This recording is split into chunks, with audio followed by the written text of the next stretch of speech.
بیماریاں بڑی تیزی سے عام ہو رہی ہیں، اور ہم اور آپ نے تو وہ دور دیکھا ہے جو شاید پورے اتہاس میں بہت کم لوگوں نے دیکھا ہوگا۔ پچھلے کئی سو سالوں میں ایسی بیماری، ایسا وائرس نہیں دیکھا گیا کہ باپ مر گیا ہو اور بیٹا اپنے باپ کی لاش کو ہاتھ لگانے کو تیار نہ ہو۔ بنارس کے ندی کے گھاٹ کے کنارے لاشیں پڑی ہیں، ہمارے غیر مسلم بھائیوں کو کوئی جلانے والا نہیں ہے، لاشیں ندی پر تیر رہی ہیں۔ کورونا کے دور میں ہم نے وہ منظر بھی دیکھا تھا، ان لاشوں کو کوئی آگ لگانے والا نہیں تھا۔ ممبئی کے ہمارے کچھ دوستوں نے بتایا، باپ مر گیا، بیٹا اپنے باپ کی لاش کو، جنازے کو ہاتھ لگانے کو تیار نہیں، کوڑے کی گاڑی میں رکھ کے لاش کو لے کے جایا جا رہا ہے۔ یہ منظر میرے بھائیوں پورے اتہاس میں کسی نے نہیں دیکھا جو ہم نے دیکھا ہے۔ پوری انسانی تاریخ میں شاید یہ منظر نہ آیا ہو۔ مسجدوں کے دروازے بند کر دیے گئے، خانہ کعبہ میں کوئی نماز پڑھنے والا نہیں، خانہ کعبہ میں بھی نماز بند۔ عید کی نماز ہم نے گھر میں پڑھی، بقرعید کی نماز ہم نے گھر میں پڑھی، یہ منظر بھی ہم نے میرے بھائیوں دیکھا ہے۔ اور قرآن کہتا ہے فَلَوْلَا إِذْ جَاءَهُمْ بَأْسُنَا تَضَرَّعُوا وَلَكِنْ قَسَتْ قُلُوبُهُمْ وَزَيَّنَ لَهُمُ الشَّيْطَانُ مَا كَانُوا يَعْمَلُونَ۔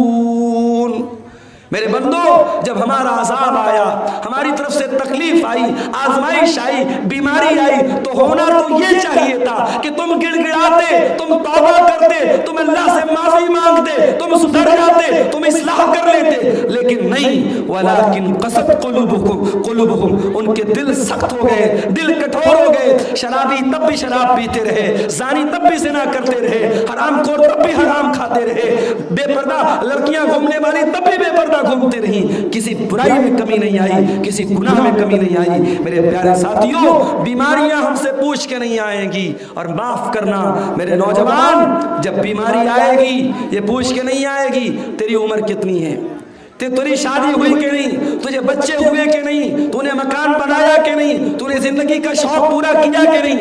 میرا ایک بڑا قریبی رشتہ دار، میری چچا زاد بہن کا بیٹا، جوان بیٹا، 20-25 سال کا بیٹا بیمار ہوتا ہے، اور ٹی بی کی بیماری، بڑی خطرناک بیماری MDR ٹی بی کی بیماری ہوتی ہے، 40 دن تک ہاسپٹل میں ایڈمٹ رہتا ہے۔ جوان بیٹا تھا، رشتہ طے ہو چکا تھا، شادی ہونے والی تھی، ماں باپ کی آنکھوں کا تارا تھا، ماں باپ کی امیدوں کا سہارا تھا۔ جوان بیٹا بیمار پڑا، 40 دن تک ہاسپٹل میں میرے بھائیوں تڑپتا رہا، دوائیں چلتی رہیں، علاج ہوتا رہا، مگر کوئی فائدہ نہیں۔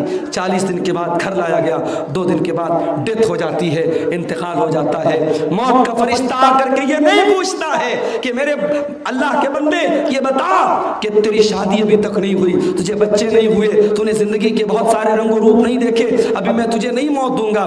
موت کا فرشتہ تو اللہ کے حکم سے آتا ہے میرے بھائی، اور جب اللہ کا حکم ہوتا ہے، ایک پل پہلے موت نہیں آئے گی، ایک پل بعد میں نہیں آئے گی۔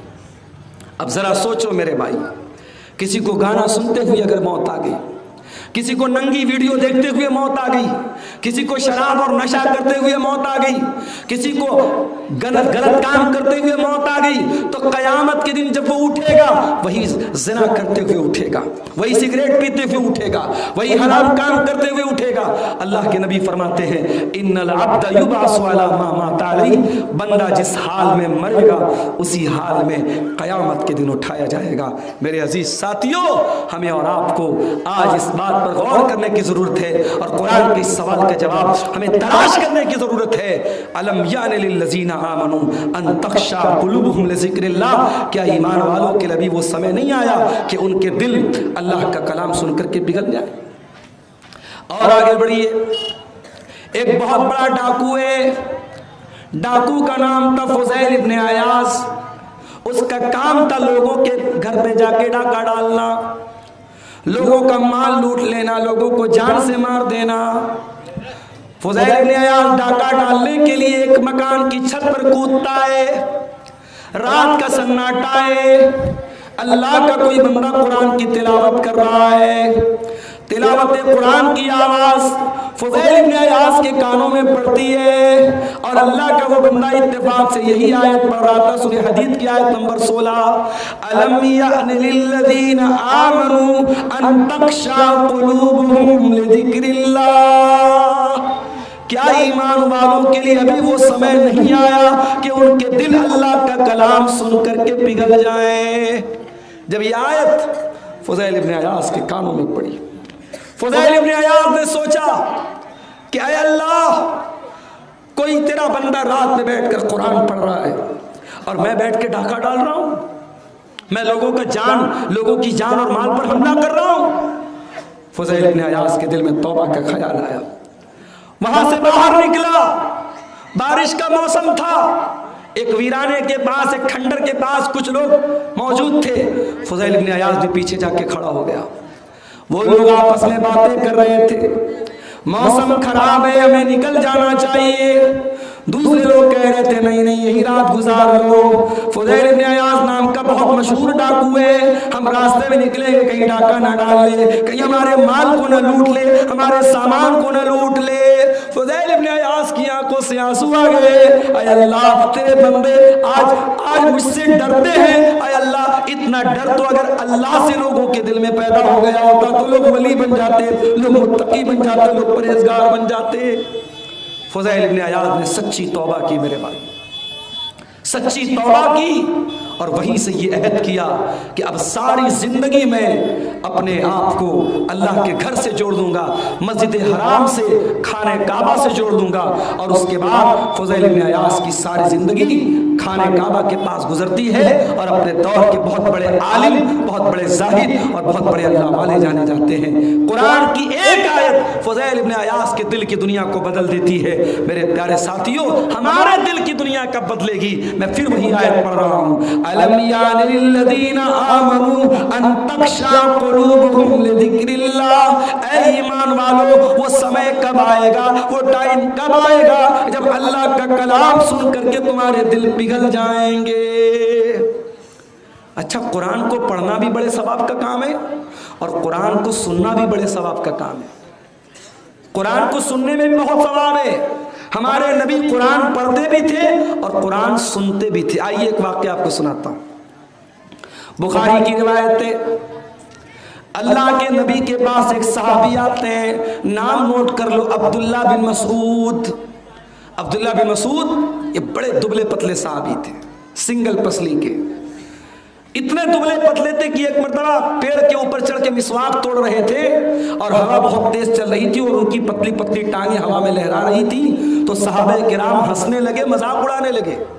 اللہ کے رسول نے پوچھا کیوں ہنس رہے ہو؟ کہا ہے اللہ کے نبی ذرا دیکھیے نا عبداللہ کی ٹانگیں کتنی پتلی پتلی ہوا میں لہرا رہی۔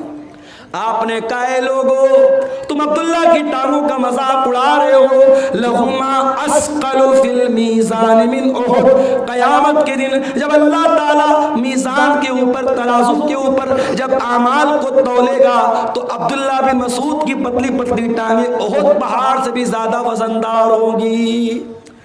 اس کا مطلب یہ ہوا کہ کسی کی باڈی اگر کمزور ہے، کسی کا جسمانی سراپا کمزور ہے لیکن ایمان مضبوط ہے، عمل مضبوط ہے، کیریکٹر مضبوط ہے، تو اللہ تعالیٰ کیا اس کا مقام بلند ہے۔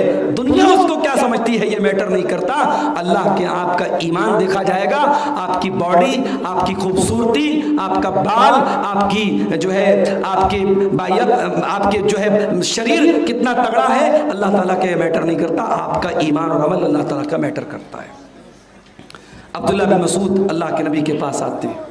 اچھا، عبداللہ بن مسعود قرآن بہت اچھا پڑھتے تھے۔ جب یہ قرآن پڑھتے تھے تو اللہ کے نبی فرماتے ہیں اگر کسی کو قرآن بالکل تازہ تازہ سننا ہو، جیسا قرآن نازل ہوا ہے ویسا سننا ہو تو عبداللہ سے قرآن سن لو۔ اللہ کے نبی فرماتے ہیں عبداللہ چلو تم مجھے قرآن پڑھ کے سناؤ۔ اے اللہ کے نبی میں آپ کو قرآن کیسے پڑھ کے سناؤں؟ یہ قرآن تو آپ ہی کے اوپر اترا ہے، آپ تو خود صاحب قرآن ہے، آپ کے اوپر قرآن اترا ہے، میں آپ کو قرآن کیسے پڑھ کے سناؤں؟ آپ نے کہا عبداللہ آج میرا جی چاہ رہا ہے کہ میں دوسرے کے منہ سے قرآن سنوں، میں تو قرآن پڑھتا ہی رہتا ہوں، آج میں قرآن کو سننا چاہتا ہوں تو مجھے قرآن پڑھ کے سناؤ۔ اچھا، کبھی آپ غور کیجئے گا، افریقہ کے اندر لوگ عام طور سے کالے کالے لوگ ہوتے ہیں مگر قرآن سے بڑی محبت کرتے ہیں۔ افریقن جتنے قاری ہیں نا ان کی آواز اللہ اکبر بڑی پیاری ہوتی ہے۔ ایک قاری کا نام بتا رہا ہوں، نوٹ کر لو، صوفی عبدالرشید، یوٹیوب پر جاؤ سرچ کر لینا، صوفی عبدالرشید، یہ افریقن ہے اور ان کی آواز بڑی روبدار آواز ہے، جب قرآن پڑھتے ہیں بڑا پیارا قرآن پڑھتے ہیں۔ تو افریقن لوگ جو ہوتے ہیں ان کی قرآن پڑھنے کا، چونکہ بچپن سے ہی میں نے ایک ویڈیو دیکھا کہ افریقہ کے اندر بڑے غریب علاقوں میں جہاں بڑی غربت ہے وہاں بھی چھوٹے چھوٹے بچے تختی پر قرآن لکھ لکھ کے پڑھ رہے ہیں۔ قرآن سے محبت وہاں کے بچے کے دل میں موجود ہے۔ اللہ ہمارے دلوں میں بھی قرآن کی محبت پیدا فرماتے ہیں۔ آج تو ہمارا حال یہ ہے، ہم قرآن پڑھنے والوں کو حقیر سمجھتے ہیں، یہ مدرسے کا بچہ ہے۔ بچوں کو جب قرآن پڑھانے کی بات آتی ہے، عالم بنانے کی بات آتی ہے، حافظ بنانے کی بات آتی ہے، تو بہت سے ماں باپ کہتے ہیں کیا بنے گا یہ حافظ بن کے، کیا کرے گا یہ عالم بن کے؟ ارے یہ کچھ نہ کرے، اگر یہ قرآن کا عالم بن گیا، قرآن کا حافظ بن گیا، قیامت کے دن تیری شفاعت کا ذریعہ بنے گا، تجھے جہنم کی آگ سے آزاد کرنے کا ذریعہ بنے گا، قیامت کے دن تیرے سر پہ تاج رکھا جائے گا، قیامت کے دن تجھے جوڑا پہنایا جائے گا اور دنیا کو بتایا جائے گا یہ حافظ قرآن کی ماں ہے، یہ حافظ قرآن کا باپ ہے، یہ قرآن کے عالم کی ماں ہے، یہ قرآن کے عالم کا باپ ہے۔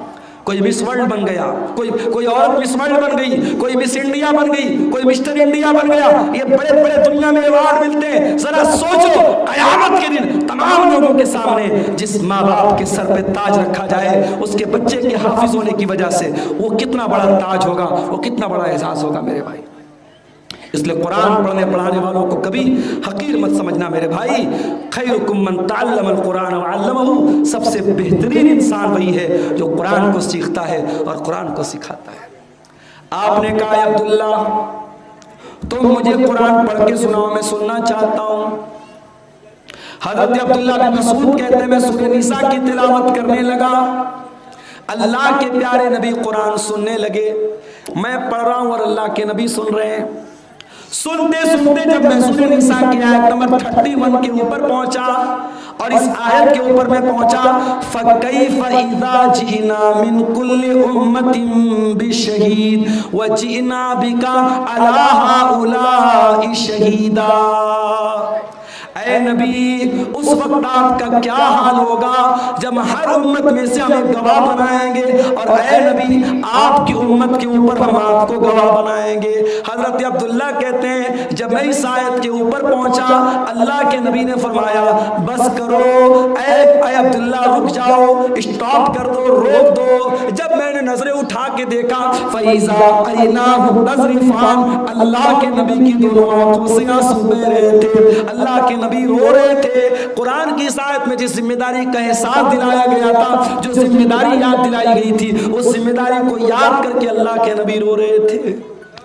نبی کو اپنی ذمہ داری کا احساس ہے، مگر ایک باپ کو اپنے باپ ہونے کا احساس نہیں ہے، ایک ماں کو اپنی ماں ہونے کا احساس نہیں ہے، ایک مدرسے کے ناظم کو اپنے ناظم ہونے کا احساس نہیں ہے، ایک جماعت کے ذمہ دار کو اپنے ذمہ دار ہونے کا احساس نہیں ہے۔ آج کرسی کی لڑائی ہوتی ہے، میں بہت زیادہ پالیٹکس میں نہیں رہتا مگر نظر رکھتا ہوں، سیمانچل کے علاقے میں جو تنظیمیں ہیں ہماری جمعیت کی، میں دیکھتا ہوں بڑی اٹھا پٹک چلتی رہتی ہے، واٹس ایپ پر کبھی کبھی میسج ملتے ہیں، کرسی اور عہدے کے لیے لوگ بڑا آپس میں لڑتے رہتے ہیں۔ اللہ ہم سب پر رحم فرمائے میرے بھائی۔ ذمہ داری لوگ اس کو بڑا آسان سمجھتے ہیں، ذمہ داری بڑی خطرناک چیز ہے میرے بھائی۔ اور اگر آپ کوئی عہدہ نہیں ہے آپ کے پاس، لیکن اللہ نے اگر آپ کو اولاد سے نوازا ہے میرے بھائی، تو یہ اولاد بھی آپ کے کندھے پر ایک ذمہ داری ہے۔ میری ماں، آپ کی جوان بیٹی جلسے میں آئی ہے، آپ اس کو لے کے آئی ہیں، سجا کر کے، سنوار کر کے، میک اپ کروا کر کے، کریم پاؤڈر لگوا کر کے اور بالکل خوبصورت کپڑے پہنا کے آپ لائی ہیں۔ آپ کی بیٹی بھی آپ کے کندھے پر امانت ہے، کہیں ایسا نہ ہو آپ تو بیٹھ کر کے جلسے میں تقریر سننے لگے اور آپ کی جوان بیٹی میلے ٹھیلے میں کہیں گھوم پھر رہی ہو۔ آج اپنے بچوں اور بچیوں کے بارے میں آنکھیں بند مت کرو، اندھا وشواس مت کرو۔ لڑکا کہاں جا رہا ہے، لڑکی کہاں جا رہی ہے؟ لڑکی کو آپ نے 1000 کا موبائل دلایا، اس کے پاس 25,000 کا موبائل کہاں سے آیا؟ کہ یہ پوچھنے کا ادھیکار آپ کو نہیں ہے؟ موبائل پر ریچارج آپ نہیں کرواتے، لڑکی کے موبائل پر ہر مہینہ ریچارج کون کروا رہا ہے؟ کیا جاننے کا ادھیکار آپ کو نہیں ہے؟ آپ کی بیٹی کالج پڑھنے جاتی ہے، 2 بجے اسکول کی چھٹی ہوئی، کالج کی چھٹی ہوئی، آپ کی بیٹی 5 بجے آ رہی ہے، کیا آپ کو یہ پتہ لگانے کا ادھیکار نہیں ہے کہ آپ کی بیٹی کہاں جا رہی ہے؟ تربیت کے معاملے میں میرے بھائیوں ہمیں اور آپ کو ذمہ دار بننا پڑے گا، ذمہ دار بنو، اور ویسے ذمہ دار بنو جیسے حضرت زکریا علیہ السلام ذمہ دار تھے۔ حضرت زکریا علیہ السلام نبی تھے اللہ کے، اور ایسے نبی تھے کہ دن رات مسجد میں رہتے تھے، اور ان کی سالی کی بیٹی تھی حضرت مریم، اور مریم کی جب ماں کا انتقال ہو گیا، نہ ماں تھی نہ باپ تھے، تو مریم کی پرورش کون کر رہا ہے؟ ان کے خالو کر رہے ہیں، حضرت زکریا علیہ السلام۔